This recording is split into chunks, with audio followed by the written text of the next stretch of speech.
And Jeremy, is it the right decision to crack on with this nuclear power station? I'm afraid it is, and some would say it should have been taken earlier.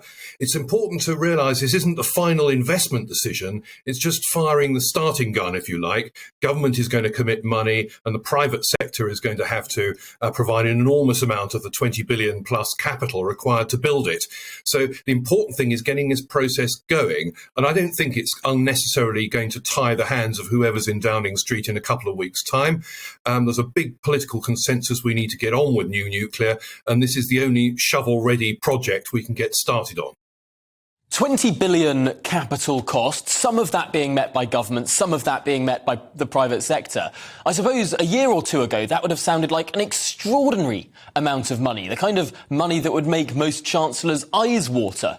But in the context of today, where Sir Keir Starmer has proposed a £60 billion package to help with 6 months of energy costs, where the Chancellor Rishi Sunak, when he was Chancellor, announced a £37 billion spending package to help with what we thought were going to be energy bills half the level than they are now expected to get to, I suppose it all pales in comparison.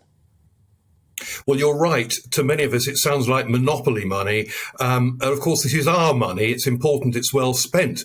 But one should remember the reason we need to spend it is to prevent us having the sort of circumstances we're facing now with record high energy prices that are causing fuel poverty in households and damaging our industrial competitiveness. So that's the point of spending it, so we don't get in this situation in future.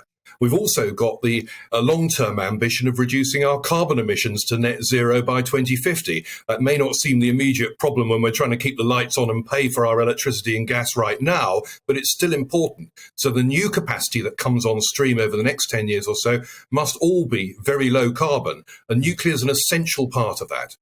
But we are closing down a lot of nuclear power stations as things stand. Lots are coming off stream, reaching the end of their useful lives, the ones we built back in the 1970s and so on. Will a new nuclear power station at Sizewell really be adding new energy or just replacing some of that we're losing? It's mostly the latter, I'm afraid. If the investment decision in the Sizewell and Hinkley before it had happened earlier, maybe we would have been adding to capacity by now. But instead, we're running to stand still, which is all the more reason why we should press on and not delay any further. By the way, this is not about nuclear instead of renewables. This is nuclear plus renewables. Plus, we're going to need gas for a while to come, and we're going to need energy storage and other solutions as well. It's going to be all of the above, I'm afraid.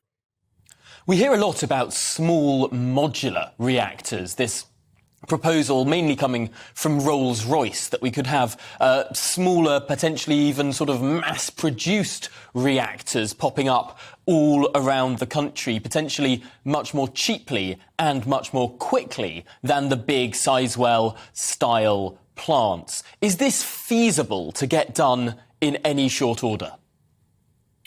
It's feasible. Whether it can be done quickly is another matter. I think the potential's there, as you've said.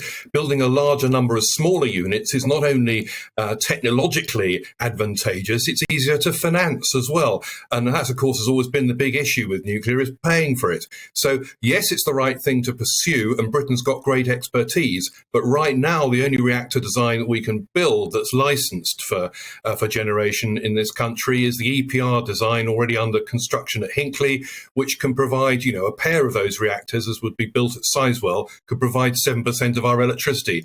So it's a huge plus to have it on the system. But in the future, yes, small modular, it has got to be an interesting way to go. Let's get the costs down the way we have with offshore wind and solar panels by building large amounts of them.